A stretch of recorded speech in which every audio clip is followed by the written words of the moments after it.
Assalamualaikum warahmatullahi wabarakatuh. Perkenalkan, nama saya Muhammad Hairi, NIM 18030658.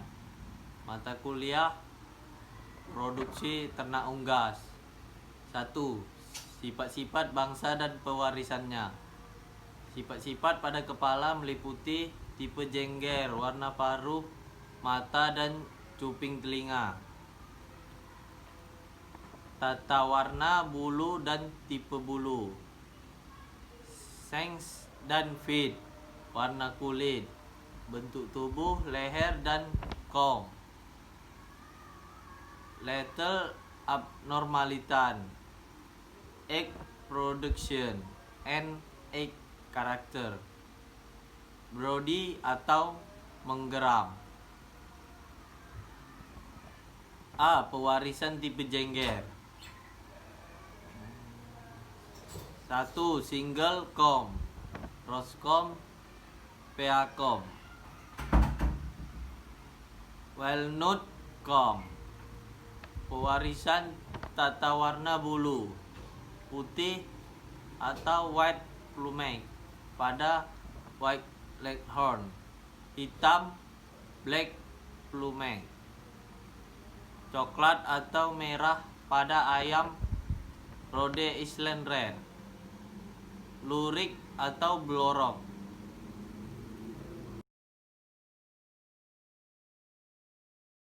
Nomor 2. Sistem ekresi pada ayam. Fungsinya. Fungsi sistem ekresi pada unggas adalah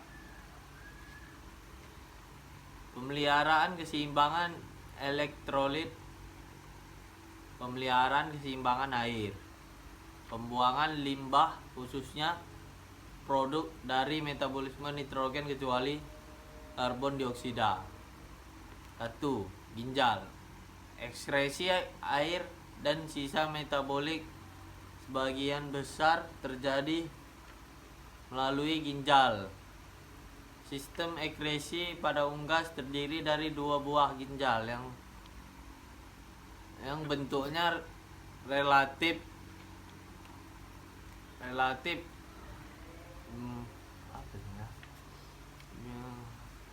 memanjang, berlokasi di belakang paru-paru dan menempel pada tulang punggung. Masing-masing ginjal terdiri dari 3 lobus yang tampak dengan jelas.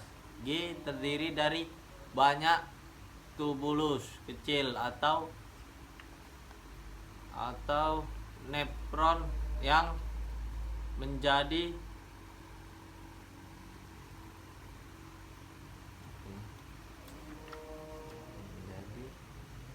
saluran pencernaan.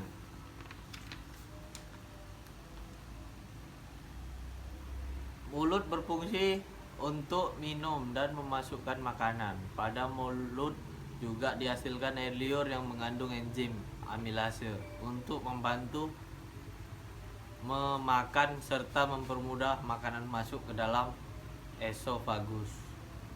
Esofagus atau kerongkongan merupakan saluran elastis yang menghubungkan faring dengan tombolok.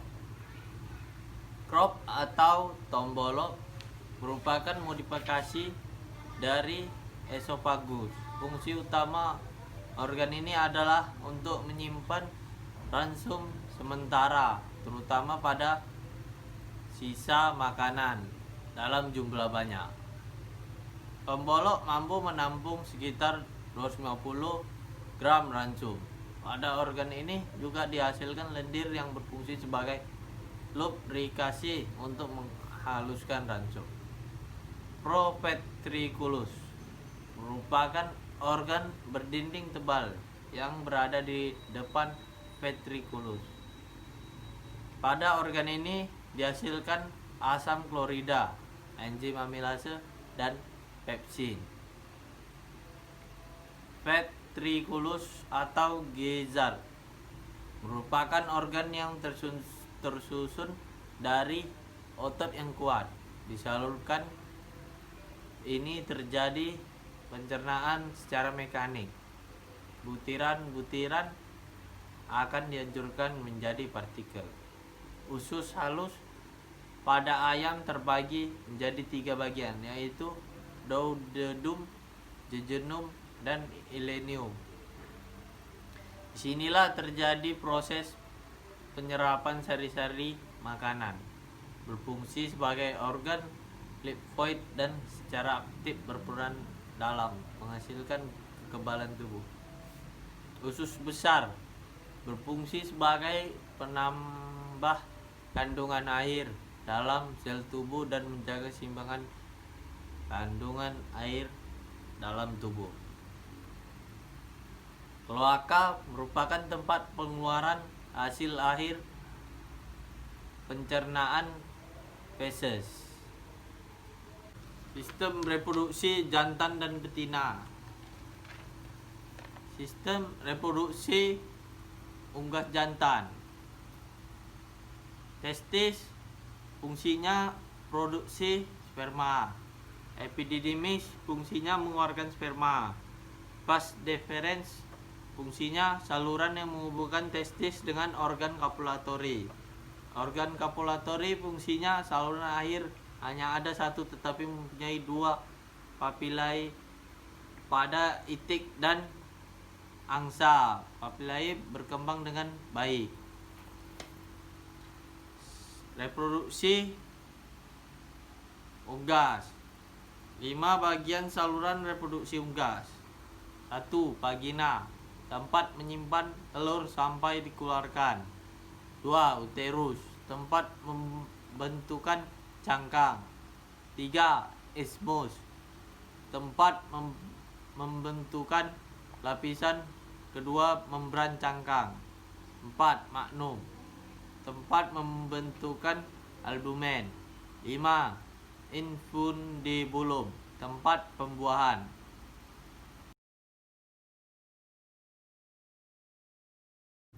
Nomor 3. Proses pembentukan telur ayam.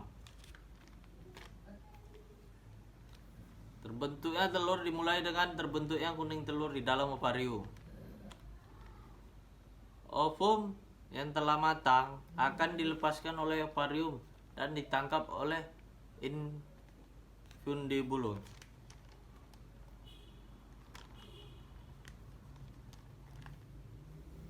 Kuning telur berada di bagian ini selama 15-30 menit tanpa adanya penambahan unsur lain. Dari infundibulum kemudian masuk ke dalam magnum. Di sini albumin telur disekresikan. Proses ini memakan waktu sekitar 3 jam.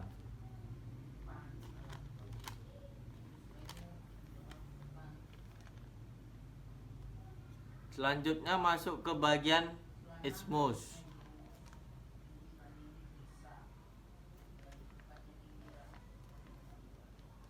Di sini telur dibungkus oleh 2 buah selaput tipis membran sel.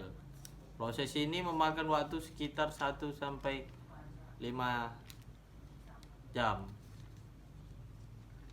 Setelah membran sel terbentuk, kemudian masuk ke dalam uterus. Di sini kerabang telur terbentuk. Proses ini memakan waktu sekitar 20-21 jam. Selanjutnya telur masuk ke dalam vagina. Di sini hanya beberapa menit saja dan kemudian dikeluarkan melalui kloaka. Proses pembentukan telur ayam membutuhkan waktu sekitar 25 sampai 20. Nomor 5. Tahapan penetasan telur. 1. Temperatur. 2. Kelembapan. 3. Pemutaran telur. 4. Peneropongan telur tetas. 4. Perkembangan embrio ayam. 8-20 hari. 8 dan 10 hari kaki dan sayap sudah mulai tampak serta jantung sudah sempurna pada kafum thorax membran nictitans. Mulai muncul pada umur 9 hari dan paruh mulai mengeras pada umur 10 hari. 11 dan 12 hari. Membran nikatan mulai menutupi pantat dan terjadi diferensiasi pada kaki ketiga. 13 dan 14 hari. Tunas bulu sudah mulai tumbuh dan kelopak mata sudah menutupi secara sempurna. 15 hari. Ukuran paruh 4 mm ukuran jari kaki ketiga, 7 mm ukuran tubuh, 48 mm ukuran sayap, 17 mm panjang kaki ayam, 29 mm. 16 hari. Ukuran paruh 5 mm ukuran jari kaki ketiga, 8 mm ukuran tubuh, 51 mm ukuran sayap, 19 mm panjang kaki ayam, 30 mm. 17 hari. Ukuran paruh 5 mm ukuran jari kaki ketiga, 8 mm ukuran tubuh, 58 mm ukuran sayap, 23 mm panjang kaki ayam, 34 mm. 18 hari.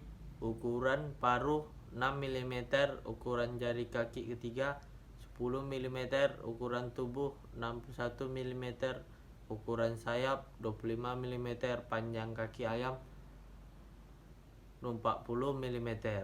19 hari. Ukuran paruh 6 mm ukuran jari kaki ketiga, 10 mm ukuran tubuh, 64 mm ukuran sayap, 25 mm panjang kaki ayam, 43 mm. 20 hari. Ukuran paruh 5 mm ukuran jari kaki ketiga, 11 mm ukuran tubuh, 66 mm ukuran sayap, 28 mm panjang kaki ayam, 45 mm. Nomor 6. Jelaskan pembentukan sintesis putih telur. Hormon-hormon steroid memiliki peranan yang sangat penting dalam sintesis protein pada sel-sel oviduk. Beberapa peneliti melaporkan bahwa estrogen memberikan efek pada sintesis protein dalam beberapa jalur sintesis. Misalnya, efek terdapat terhadap banyak sistem enzim dan juga menstimulan sintesis asam nukleat. Penelitian lain menunjukkan bahwa efek estrogen dapat berupa aksi gen dan sintesis messenger RNA atau mRNA. Baru penelitian yang lebih general dan kompleks menunjukkan bahwa estrogen memiliki peranan penting dalam meningkatkan sintesis DNA dan RNA. Jelaskan proses sintesis kuning telur. Pembentukan atau sintesis komponen-komponen kuning telur pitegonesis berlangsung di dalam hati di bawah koordinasi hormon-hormon generation dan steroid. Beberapa hasil penelitian menunjukkan bahwa kenaikan level folikel saat menjelang fase pertumbuhan folikel yang ketiga, yaitu 15 jam sebelum ovulasi, meningkatkan level FSH ini terjadi secara simultan dengan peningkatan FSH pada jaringan ovarium.